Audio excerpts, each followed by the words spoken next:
பிள்ளைகளே, 4வது வினாவை அவதானியுங்கள். பாருங்கள். தரப்பட்ட வேலைகளை செய்பவர்களின் பெயர்களை எழுதுக. தரப்பட்ட வேலைகளை செய்பவர்களின் பெயர்களை எழுதுக. கவனியுங்கள். தரப்பட்ட பெயர்கள் பார்ப்போம். வேலைகளை செய்பவர்கள் யார் யார்? மேசன், குயவன், ஓவியன், தச்சன், நிருபர், சிற்பி. திரும்ப பாருங்கள். மேசன், குயவன், ஓவியன், தச்சன், நிருபர், சிற்பி. மரத்தளபாட வேலை செய்பவர். பாருங்கள். மரத்தளபாட வேலை செய்பவரை என்னென்று சொல்லுவோம்? தச்சன். தச்சு வேலை என்று சொல்லுவோம். தச்சன். தச்சன். கட்டட வேலை செய்பவர். கவனியுங்கள். கட்டட வேலை செய்பவர் மேசன். மேசன் ஒரு ஆங்கில பெயர் தான் தமிழுக்கு ஆகியிருக்கு. ஆனா இவரை இன்னும் ஒரு பெயரால சொல்லப்படுகிறது கொத்தனார் என்று சொல்லி. ஆனா நீங்க தரப்பட்ட விடையே எழுதி பழகணும். மேலதிகமா தெரிஞ்சும் வைத்திருக்க வேண்டும். மேசனை கொத்தனார் என்றும் சொல்லுவோம். சிலை செதுக்குபவன் சிற்பி. கற்கள்ல சிலையை செதுக்குபவரை சிற்பி என்று சொல்லுவோம். செய்திகளை திரட்டுபவர். பத்திரிகைகளுக்கு செய்திகளை திரட்டி சேகரித்து கொண்டு வந்து கொடுப்பவரை நிருபர் என்று சொல்லுவோம். பத்திரிகை நிருபர். நிருபர். மட்பாண்டங்களை செய்பவர். மண்ணில பானைகள் சட்டிகளை செய்பவரை குஜவன் என்று சொல்லுவோம். குஜவன். இந்த தொழில்களை கொண்டு பெயர் குறிக்கப்பட்டது முந்தின காலங்கள்ல என்று சொன்னா அந்தந்த தொழில்களை செய்பவர்களை சிறப்பு தேர்ச்சி உடையவர்களை இப்படி பெயர்களால நாங்கள் அழைப்போம். படங்களினை வரைபவர். படங்களினை வரைபவர் ஓவியன்.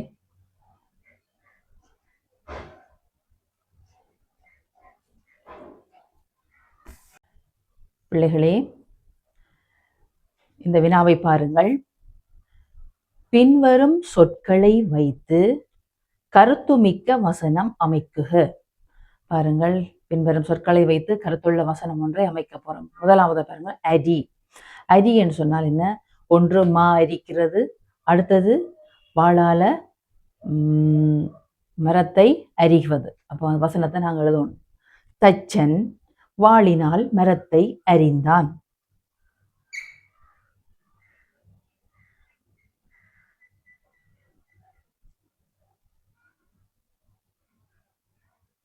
வாளினால் மரத்தை அரிந்தான்.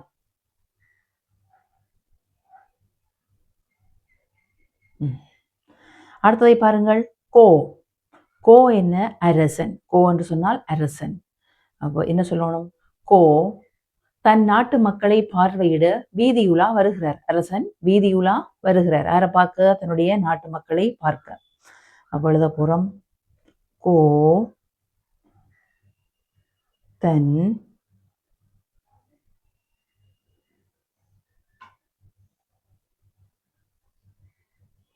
நாட்டு மக்களை பார்வையிட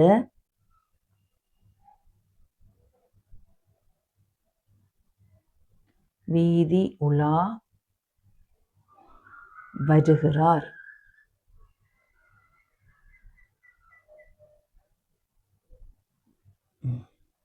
அடுத்ததை பாருங்கள். ஒற்றுமை. ஒற்றுமை. ஒன்றுபட்டால் உண்டு வாழ்வு, ஒற்றுமை உயர்வு என்று எனக்கு நிறைய விஷயங்களை படிச்சிருக்கிறோம். ஒற்றுமையாய் வாழ்வதாலே கோடி நன்மைகள் உண்டாகும். பாருங்கள். ஒற்றுமையாய் வாழ்வதாலே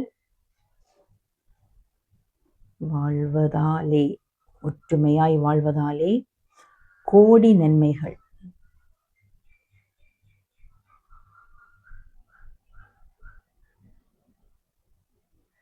உருவாகும்.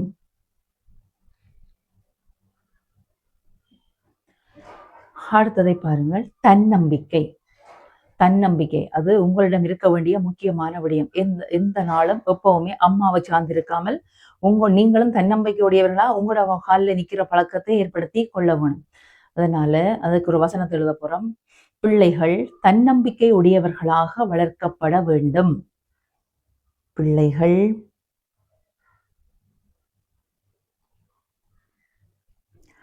தன்னம்பிக்கை உடையவர்களாக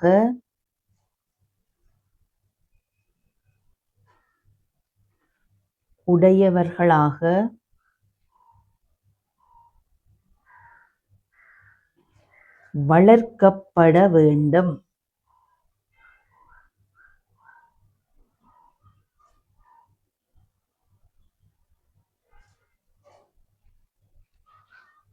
அடுத்தது பாருங்க, ஆச்சரியம். ஒரு விஷயத்தை பார்த்து நாங்கள் ஆச்சரியப்படுகிறது ஆச்சரியம்.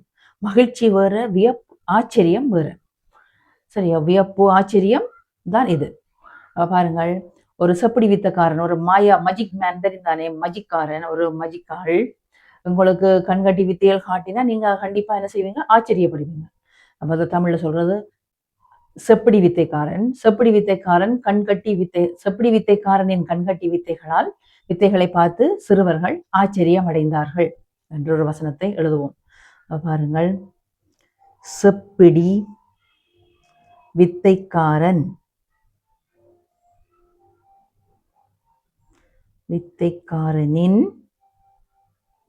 கண்கட்டி வித்தையால்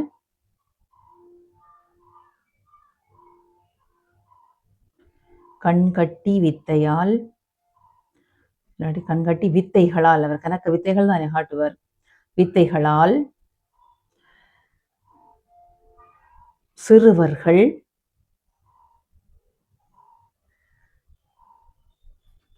ஆச்சரியம் அடைந்தார்கள்.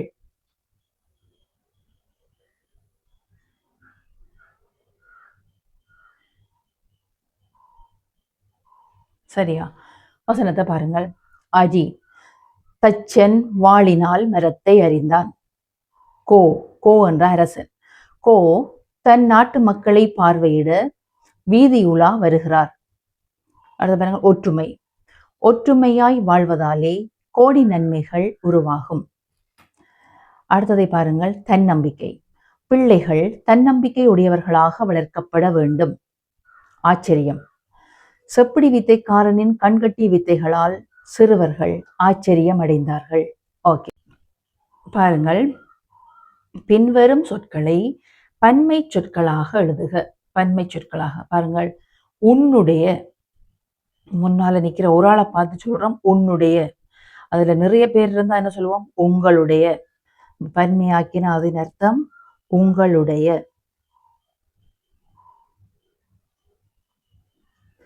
எனது. இப்ப நான் ஒரு ஆள் தானே. எனது வீடு, எனது பென்சில், எனது பேனா என்று சொல்லுவோம். இதுல நிறைய பேர் இருந்தால் எனது என்று சொன்னால் இங்க எங்களது என்னென்று வரும்? எங்களது புத்தகம், எங்களது. அடுத்தது மரத்தால் என்று சொன்னால் இங்க மரங்களால்.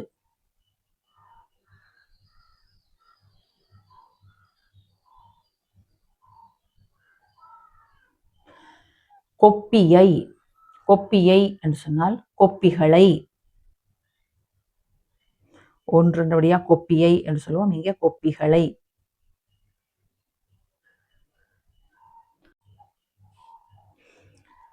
பென்சில்களை அவதானிச்சு எழுத பழகணும். பென்சில்களை என்று சொல்வோம். அது ஒன்ற குறிப்பா மது, நிறைய இருந்தா அவை. அது ஒரு குருவி, அவை குருவிகள் என்று சொல்வோம். போத்தலை என்று சொன்னா போத்தல்களை.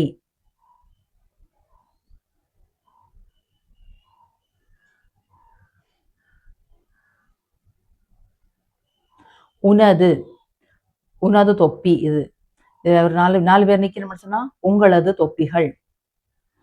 உங்களது, உனது, இது உங்களது.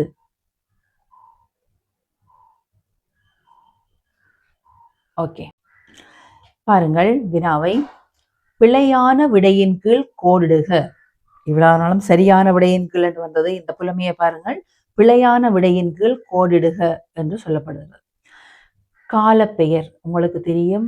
பெயர் சொற்களை நாங்கள் வடிவமைச்ச நாங்கள் பொருள், இடம், காலம், சினை, குணம், தொழில்.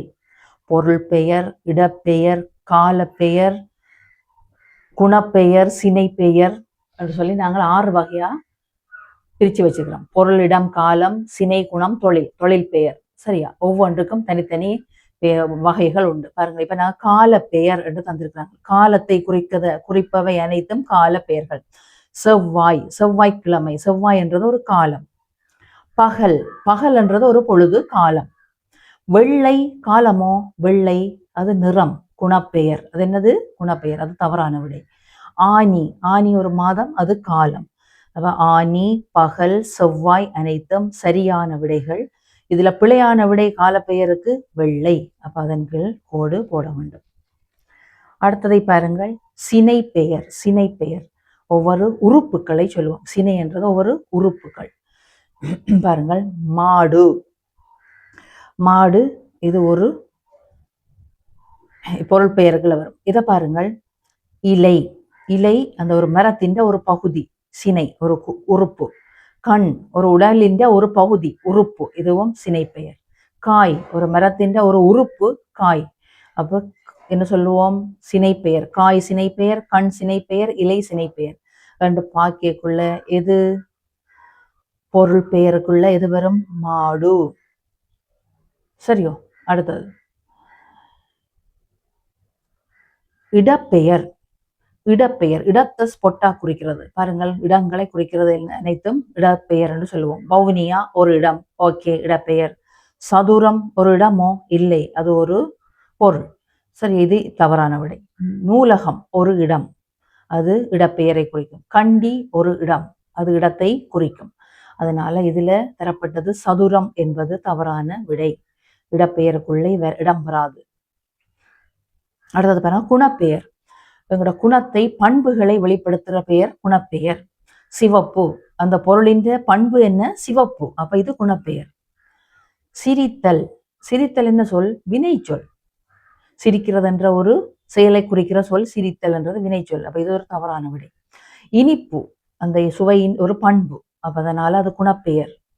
அதுல இனிக்கிற குணம். சதுரம், அது சதுரமாக இருக்கிறதால அதை சதுரம் என்று சொல்றோம். அதுவும் அது சதுரமாக இருப்பதால அதற்கு ஏற்பட்ட குணம், அதுக்குரிய ஏற்பட்ட பண்பு தான் சதுரம். அப்ப அதுவும் குணப்பெயர். அப்ப இதுக்குள்ள எது தவறான விடை? சிரித்தல். இதுதான் ஒரு வினை சொல்லாக தென்படுகிறது. அவதானியங்கள். பொருள் பெயர். பொருட்பெயர் பாருங்கள், அம்மா. அம்மா என்ற ஒரு பொருட்பெயருக்குள்ள வரும். மேசை ஒரு பொருட்பெயருக்குள்ள வரும். தலை, தலை பொருட்பெயரா? இல்லை, இது ஒரு சினை பெயர்.